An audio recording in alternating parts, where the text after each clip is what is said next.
পেহেলগামে হামলার ঘটনার পর থেকে প্রায় প্রতিদিনই দুই দেশের সেনাদের মধ্যে সীমান্তে গোলাগুলি হচ্ছে। যুদ্ধের যে আশঙ্কা করা হচ্ছে তা দিন দিন বাস্তবতার দিকে এগোচ্ছে। এমন অবস্থায় আকাশ সীমা লঙ্ঘন করে পাকিস্তানে ঢুকে পড়ে ভারতের একটি কোয়াডকপ্টার বা গুপ্তচর ড্রোন।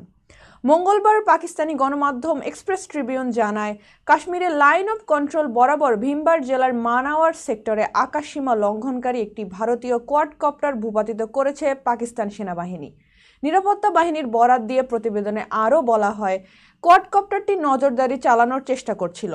পাকিস্তানি সেনারা এটিকে বাধা দেয় এবং নামিয়ে আনে।